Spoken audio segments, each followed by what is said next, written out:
اعوذ باللہ من الشیطان الرجیم بسم اللہ الرحمن الرحیم سورہ فرقان کی چند آیتیں پڑھ رہا ہوں۔ تبارک الذی جعل فی السماء بروجا وجعل فیہا سراجا وقمرا منیرا۔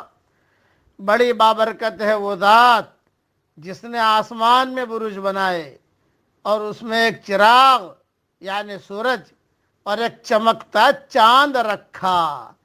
وَهُوَ الَّذِي جَعَلَ اللَّيْلَ وَالنَّهَارَ خِلْفَةً لِمَنْ أَرَادَ أَنْ يَذَّكَّرَ أَوْ أَرَادَ شُكُورًا۔ اور وہی ہے جس نے رات اور دن کو ایک کے بعد دیگرے آنے والا بنایا اس شخص کے لیے جو سبق لینا چاہے اور شکر گزار بننا چاہے۔ وعباد الرحمن الذین یمشون علی الارض ہونا، اور رحمان کے بندے وہ ہیں جو زمین پر عاجزی کے ساتھ چلتے ہیں۔ وَإِذَا خَاطَبَهُمُ الْجَاهِلُونَ قَالُوا سَلَامًا، اور جو جاہل لوگ ان سے بات کرتے ہیں تو وہ کہہ دیتے ہیں کہ تم کو سلام۔ والذین یبیتون لربہم سجدا وقیاما، اور جو اپنے رب کے آگے سجدہ اور قیام میں راتیں گزارتے ہیں۔ والذین یقولون ربنا اصرف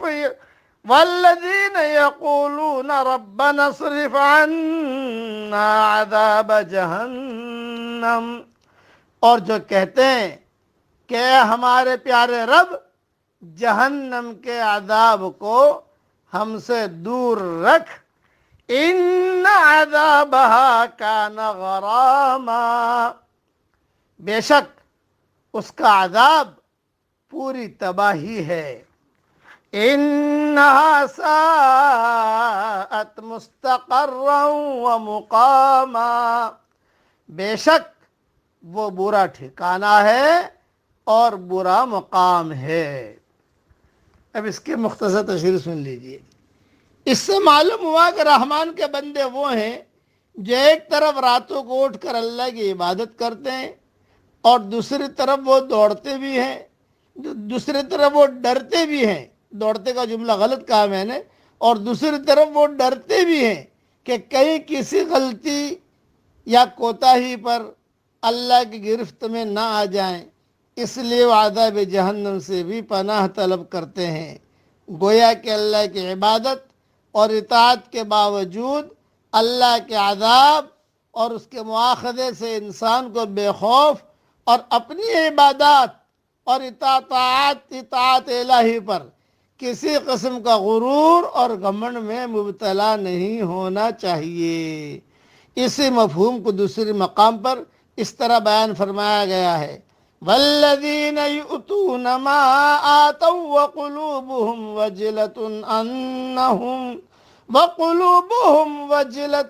انہم الی ربہم راجعون۔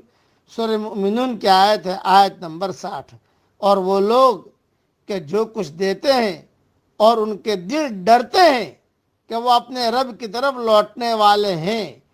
ڈر صرف اسی بات کا نہیں کہ انہیں بارگاہ الہی میں حاضر ہونا ہے، بلکہ اس کے ساتھ اس کا بھی کہ ان کا صدقہ اور خیرات قبول ہوتا ہے یا نہیں۔ حدیث شریف میں آتا، اس آیت کی تفسیر میں آتا ہے، حضرت عائشہ رضی اللہ تعالی عنہ نے رسول اللہ صلی اللہ علیہ وسلم سے اس آیت کے بابت پوچھا کہ کیا اس سے مراد وہ لوگ ہیں جو شراب پیتے اور چوری کرتے ہیں؟ آپ نے فرمایا نہیں اے ابو بکر کی بیٹی، بلکہ یہ وہ لوگ ہیں جو روزہ رکھتے ہیں، نماز پڑھتے ہیں، صدقہ کرتے ہیں، لیکن اس کے باوجود ڈرتے ہیں کہ کہیں ان کے اعمال نہ مقبول نہ ہو جائے۔ ترمذی میں یہ حدیث موجود ہے۔ 1978 میں ڈیوسبری میں حضرت جی رحمۃ اللہ علیہ نے پرانوں کے مجمع میں یہ آیت پڑھی تھی اور اس کی تفسیر کی تھی، مجھے اب تک یاد ہے۔ اللہ تعالیٰ ان سب کی قبروں کو نور سے منور فرمائے۔ جو دنیا سے چلے گئے اور جو زندہ ہے اللہ ان کی عمر میں برکت عطا فرمائے، آمین۔ وآخر دعوانا ان الحمد للہ رب العالمین۔